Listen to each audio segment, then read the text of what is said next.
धन यदि उचित मार्ग से अर्जित किया जाए तो न केवल सुख और समृद्धि लाता है, बल्कि समाज में एक आदर्श स्थापित करता है। लेकिन जब वही धन गलत रास्तों से अर्जित किया जाता है तो वह न केवल मालिक को नष्ट कर देता है, बल्कि उसकी संतानें भी उसकी लूट और घमंड की कीमत चुकाती हैं। यह एक ऐसा सत्य है जो इतिहास के हर मोड़ पर दिखाई देता है। गौतम बुद्ध के शिष्य एक दिन उनके पास पहुंचे और पूछा, भगवान, क्या कोई ऐसा नियम है जो यह बताए कि जो धन अन्याय से अर्जित किया गया है वह कितने समय तक अस्थायी रहेगा? बुद्ध मुस्कुराए और बोले, ध्यान से सुनो, मैं तुम्हें एक कथा सुनाता हूँ। यह कथा तुम्हें धन, कर्म और भाग्य का असली स्वरूप समझाएगी। फिर उन्होंने 3 पीढ़ियों के उत्थान और पतन की कथा सुनाई, जो हर पीढ़ी को यह सिखाती है कि धन का सही उपयोग ही जीवन का वास्तविक उद्देश्य है। गांव में एक छोटे से घर में जन्मा रामेश्वर, जो एक गरीब किसान का बेटा था, अपनी कठिनाइयों से जूझते हुए बड़ा हुआ। उसके जीवन में कभी भी सुख संवर्धन का कोई अवसर नहीं था, लेकिन वह भाग्य को अपने अनुसार मोड़ने का सपना देखता था। रामेश्वर के मन में यह विचार घर कर गया था कि वह कभी न कभी इस दरिद्रता को छोड़कर अमीर बनेगा। वह जानता था कि ईमानदारी से मेहनत करके वह अमीर नहीं बन सकता, इसलिए उसने अपने मार्ग को बदल लिया। उसने जालसाजी, धोखाधड़ी और ब्याज पर पैसे देने का कारोबार शुरू किया। छोटे मोटे लोग उससे उधार लेते थे और जब वे कर्ज चुकता नहीं कर पाते तो रामेश्वर उनकी संपत्ति हड़प लेता था। धीरे धीरे उसके पास इतना धन जमा हो गया कि वह गांव का सबसे अमीर व्यक्ति बन गया। उसकी हवेली में अब नए नए महफिलें सजने लगी थी।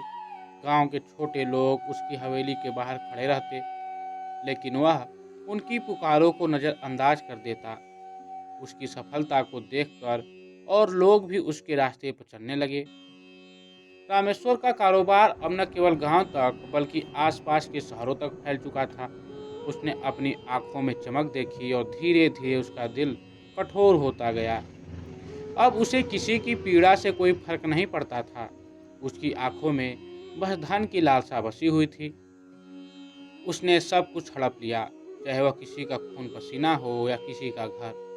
वह सोचता था, यह धन सिर्फ मेरा है, कोई मुझसे छीन नहीं सकता। और धीरे धीरे उसकी शांति भी खोने लगी।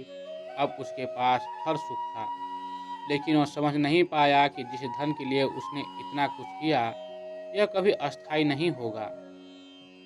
रामेश्वर की संपत्ति का दायरा अब इतना बढ़ चुका था कि वह सिर्फ गांव और शहरों में ही नहीं बल्कि अन्य राज्यों तक अपने प्रभाव का विस्तार कर चुका था। उसकी पहुंच अब बड़े बड़े व्यापारियों, राजनेताओं और उच्च समाज के लोगों तक थी। लोग उसके सामने सिर झुका देते थे और वह स्वयं को देवता से भी बड़ा समझने लगा।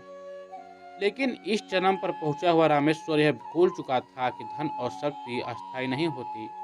उसकी आंखों में अब न केवल लालच था, बल्कि एक ऐसा घमंड था जो उसके पतन की शुरुआत थी।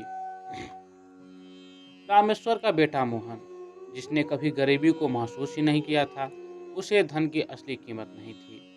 उसे सिर्फ महंगी गाड़ियों, आलीशान महलों और विलासिता में ही जीवन बिताना अच्छा लगता था। मोहन का जीवन केवल भोग विलास का था। उसने पढ़ाई लिखाई में कभी रुचि नहीं दिखाई, क्योंकि उसके लिए यह सब बेमानी था। उसका सपना केवल अधिक से अधिक सुख का था। बड़े बड़े शहरों में घूमे, महंगे कपड़े पहने और पार्टियों में शराब, धूम्रपान करना, यही उसकी जिंदगी का उद्देश्य बन चुका था। मोहन ने धीरे धीरे अपनी सारी संपत्ति का दुरुपयोग करना शुरू कर दिया। उसने जुए में पैसा लगाना शुरू किया और फिर नशे की लत भी लग गई। उसके लिए नशा, शराब और जुए का खेल सबसे बड़ा सुख था। धीरे धीरे उसने अपनी संपत्ति का एक एक हिस्सा खो दिया। वह कर्ज में डूबता चला गया। पहले तो उसने अपनी माँ के गहनों को बेच दिया, फिर घर और व्यवसाय को गिरवी रख दिया। एक समय ऐसा आया कि उसकी हवेली को भी नीलाम कर दिया गया। लेकिन मोहन की आंखों में बस एक सपना था, वह फिर से धनवान बनेगा। लेकिन वह यह नहीं समझ पाया कि यह धन कभी वापस नहीं आएगा। रामेश्वर जब यह देखता कि उसका बेटा मोहन अपनी संपत्ति और सम्मान को नष्ट कर रहा है, तो वह बहुत दुखी हुआ। उसने मोहन से कहा, क्या तुम नहीं समझते, जो संपत्ति हमने मेहनत से अर्जित की थी वह अब तुम्हारे हाथों नष्ट हो रही है। लेकिन मोहन को किसी की सुनने की आदत नहीं थी। वह अपने रास्ते पर चलता रहा और पिता के शब्दों को भी नज़रअंदाज किया। रामेश्वर को वह पछताने का एहसास हो रहा था, लेकिन अब बहुत देर हो चुकी थी।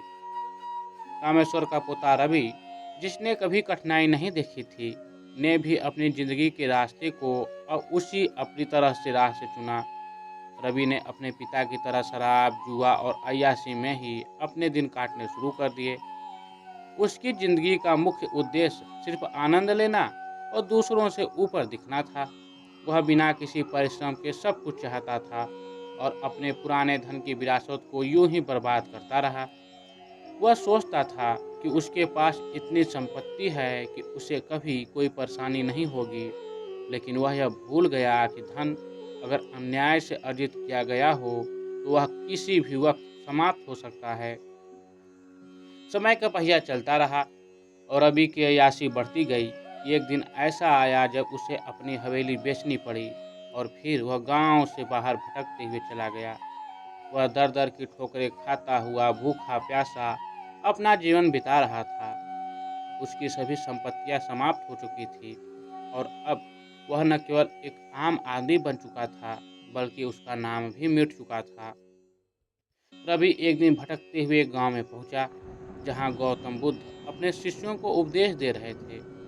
वह बुद्ध के पास गया और फूट फूट कर रोने लगा। बुद्ध ने शांत स्वर में कहा, धन वह नहीं जो तिजोरी में हो, धन वह है जो सही कर्मों से अर्जित हो और सही लोगों पर खर्च हो। रवि ने बुद्ध के चरणों में गिरकर अपने जीवन को बदलने का संकल्प लिया। बुद्ध ने कहा, धन यदि अन्याय से अर्जित किया जाए तो वह 3 पीढ़ियों तक भी नहीं टिकता। पहली पीढ़ी ऐश करती है, दूसरी बर्बाद करती है और तीसरी भिखारी बन जाती है। रवि ने बुद्ध के उपदेशों को अपने दिल में उतार लिया और जीवन की एक नई शुरुआत की। यह कथा हमें यह सिखाती है कि धन का अर्जन चाहे जैसा भी हो, अगर वह सही कर्मों से अर्जित नहीं किया गया तो वह अस्थायी नहीं रहता। हम देख सकते हैं कि रामेश्वर, मोहन और रवि के जीवन में कैसे धन के साथ साथ उनका पतन भी हुआ। आपका क्या विचार है? क्या अन्याय से अर्जित धन कभी अस्थायी रह सकता है? अगर आपको यह कहानी अच्छी लगी तो लाइक, शेयर और सब्सक्राइब जरूर करें। धन्यवाद।